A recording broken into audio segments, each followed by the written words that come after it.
Hello students, welcome to PW Bangla. Already তোরা WBG result বেরিয়ে গেছে এবং কাউন্সিলিংয়ের জন্য অনেক টেনশন করছিস, আর তার জন্যই আমি তোদেরকে এসেছি কাউন্সিলিং প্রসেস নিয়ে বলতে। যদিও বিরাট কিছু ডিটেলসে আমি বলবো না, বাট স্টিল যে যে স্টেপগুলো রিকোয়ার্ড সেই স্টেপগুলো যাতে তোদেরকে তুলে ধরতে পারি এবং কাউন্সিলিংয়ের রিলেটেড যাতে কোনো সমস্যা না হয় সেইটা নিয়ে আমি কিছু কথা চটচট করে তোদেরকে বলে দেবো, যেটা দেখার পরে আশা করছি এই প্রসেসটা ক্লিয়ার হয়ে যাবে। কিন্তু একটু কমপ্লিকেটেড প্রসেস, এখনও অবধি কিন্তু স্টিল নোটিফিকেশান কিছু সেরকম আসেনি। তো আমি চট করে আগে প্রথমের যে স্টেপ সেটা হচ্ছে কাউন্সিলিংয়ের আগে রেজিস্ট্রেশন করতে হয়। এটার জেনারেলি গতবারের হিসেবে আমি বলে দিচ্ছি, এটা রেজিস্ট্রেশন করাতে হয়। রেজিস্ট্রেশন ফি থাকে জেনারেলি 500 টাকা, ঠিক আছে? এটা 500 টাকা দিয়ে রেজিস্ট্রেশন করাবি। হয়তো বা ডব্লিউবিজের জন্য ফর্ম ফিল আপ করেছিলি তার জন্য টাকা লেগেছে, বাট কাউন্সিলিংয়ের জন্য আলাদা করে রেজিস্ট্রেশন করতে হয়, বিকজ অনেকে অপ্ট আউট করতে পারে, অনেকে কাউন্সিলিংয়ে না বসতে পারে, ইত্যাদি ব্যাপার আছে। এটা প্রথম কথা।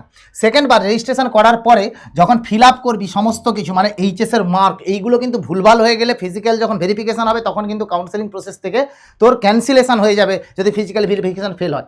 তাই জন্য সমস্ত ডেটা কিন্তু একদম ডেটা যখন ফিল আপ করবি, data fill up with full focus, data fill up with full focus, এটা খুব ইম্পর্টেন্ট, ঠিক আছে? এরপরে তারপরে হচ্ছে তোদের থাকে যেটা হচ্ছে সেটা চয়েস ফিলিং। চয়েস ফিলিংয়ে বারবার বলছি কি কলেজ পেতে পারবি সেটার থেকেও বড় কথা তুই কি কলেজ পেতে চাস, কোন ব্রাঞ্চ পেতে চাস সেইভাবে ফিল আপ করবি। আমার মতে যাদবপুর দিয়ে স্টার্ট করা ভালো, কিন্তু একবারে যদি খুবই বাজে ধরনের র্যাঙ্ক থাকে সেক্ষেত্রে হয়তো যাদবপুর হবে না, সেটা তখন তোদের ব্যাপার, আমি সেটা ছেড়ে দেবো। বাট চয়েস ফিলিংয়ে অ্যাকচুয়ালি হোয়াট ইউ ওয়ান্টেড সেইটার উপরে, হোয়াট ইউ ওয়ান্ট সেই হিসাবে কিন্তু ফিল আপটা করবি। এটা মাথায় রাখিস, কি পেতে চাস সেই হিসাবে ফিল আপ করবি, নট কি র্যাঙ্কে কি আসছে সেই ধরনের ফিল আপটা করবি।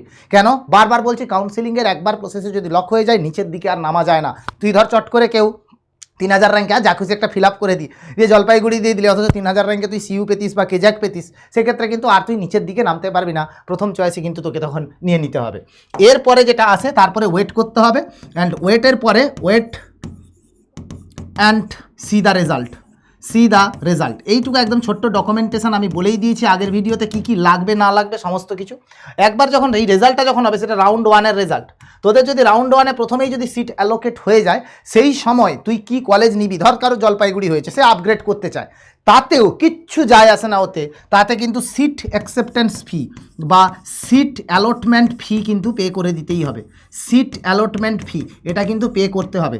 জেনারেলি এটা গতবারের হিসেবে ছিল 5000 টাকা, 5000 রুপিস কিন্তু ফিজ সিট অ্যালটমেন্ট বা সিট অ্যাকসেপ্টেন্স ফি কিন্তু পে করতে হবে। এবং সেখান থেকে এই যে সিট অ্যাকসেপ্টেন্স ফি পে করার পরে এই সিট অ্যালটমেন্ট লেটার কিন্তু আসে। সেই সিট অ্যালটমেন্ট লেটারটা ডাউনলোড করবি এবং সেটা রেডি রাখবি। ফিজিক্যাল ভেরিফিকেশানে প্রথমবার যে কলেজটা পাবি সেই কলেজে গিয়েই কিন্তু তোকে ওই ফিজিক্যাল ভেরিফিকেশানটা করাতে হবে, যেখানে সমস্ত ডকুমেন্টস থাকবে। বাবা মার সঙ্গে যেতে পারেন না যেতে পারেন সেটা বড় কথা নয়, যেটা হচ্ছে স্টুডেন্ট প্রেজেন্ট ইজ মাস্ট। স্টুডেন্টকে কিন্তু থাকতেই হবে, এই student presence must, student presence কিন্তু মাস্ট, এটা কিন্তু চেঞ্জ করা যাবে না, এটা প্রথম কথা, ঠিক আছে?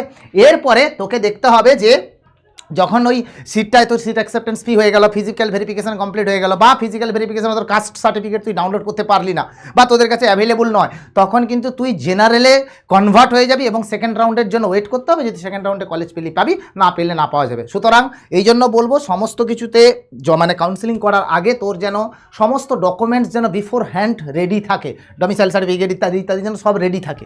এরপরে যেটা আসে সেটাতে যদি তোর মনে হয় যে ফ্লোট করবি তাহলে ফ্লোট করে দিতে পারিস এবং wait for the round 2, float করবি and go for round 2। But এটা ম্যান্ডেটরি, তোর যেই কলেজ হবে সেই কলেজে গিয়েই করতে হবে। সেটা হতে পারে জলপাইগুড়ি, রামকৃষ্ণ মাহাতো, কি আলিপুরদুয়ার, কি হেরিটেজ, যেখানে হোক ফিজিক্যাল ভেরিফিকেশানের যে ডেট দেবে তার একটা টাইম লাইন থাকে, সেই ডেটের মধ্যে গিয়ে তোদেরকে কিন্তু করতে হবে। অ্যান্ড দেন রাউন্ড 2তে দেখবি। আর যদি এরপরে থাকে হচ্ছে মপ আপ, সেই মপ আপ রাউন্ডের জন্য ওয়েট করতে হবে। বাট মপ আপ রাউন্ডটা আমি বলবো একটু ভাগ্যের ব্যাপার, রিস্কি ব্যাপার, তাই round 1 round 2 of the result তোদেরকে দেখতে হবে। কিন্তু রাউন্ড 1-এ যা অ্যালোকেট হয়েছে সেই অ্যালোকেশন হিসেবেই ওই কলেজে গিয়ে ফিজিক্যাল ভেরিফিকেশান করাতে পারিস, আপগ্রেড করিয়ে দিলে সেটা অলরেডি রাউন্ড 2তে যাবে। বাট সেটা যে কলেজ পাবি, কিন্তু প্রথম যেটা অ্যালট হচ্ছে সেই কলেজে গিয়েই কিন্তু তোকে ফি পেমেন্ট করে দিতে, মানে ফি পেমেন্ট করে সেই কলেজে গিয়ে ফিজিক্যাল ভেরিফিকেশান করাতে হবে। আর একটা কথা যেটা হচ্ছে রাউন্ড 1-এর আগে যখন চয়েস ফিলিং করাবি এখানে একটা লক বলে অপশান থাকে, ঠিক আছে?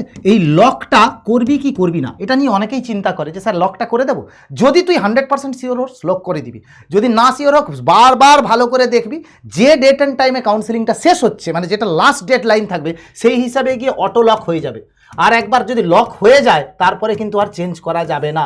এই অটো লক মানে আফটার যে কাউন্সিলিং টাইম, ধর বলে দিচ্ছে যে ধর সে জুলাইয়ের 6 তারিখ সন্ধ্যে 5টার পরে লক হয়ে গেল, আমি ধরে নিচ্ছি, এটা এখনও কিছু আসেনি ডেট, তো সেই ডেটের পরে গিয়ে কিন্তু জিনিসটা পুরো লক হয়ে যাবে, আর কিচ্ছু কিন্তু নতুন করে করা যাবে না। তাই জন্য বলবো যখন ফিল আপ করবি চয়েসগুলো, বারবার বলছি এইটা কিন্তু খুব ইম্পর্ট্যান্ট, কীভাবে ফিল আপ করবি দেখবি, সমস্ত ডেটা যেন ঠিক থাকে। সাইবার ক্যাফেতে গিয়ে করলে যে দাদা করছে বা যে দিদি করে দিচ্ছেন তোকে, তাদের কিন্তু বারবার বলবি দেখুন এটা কেরিয়ারের ব্যাপার, ঠিক ঠান্ডা মাথায় করে দেবেন। অনেকের সময় আমি শুনেছিলাম ফর্ম ফিল আপ ভুল হয়ে গেছে, সেই সময় অনেকে হেল্পও করতে হয়েছিল, বাট এইখানে কিন্তু আর কিচ্ছু করা যাবে না।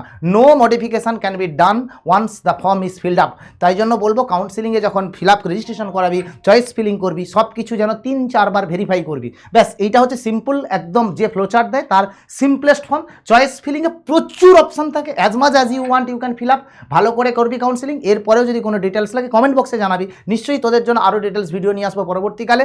বাট এখন মাথা ঠান্ডা রেখে আগে রিসার্চ করে দেখে নে কোন কোন কলেজগুলো তোর জন্য বেস্ট অপশন হচ্ছে, সেগুলো লিস্ট বানিয়ে রাখ। কাউন্সিলিং একবার স্টার্ট হলেই আপ টুট পড়ো। All the best guys. আমি চাইবো যার যা কলেজের ইচ্ছে সেই কলেজগুলো যেন পাস। ততক্ষণ অবধি শুভেচ্ছা থাকলো, ভালোবাসা থাকলো, টাটা বাই বাই।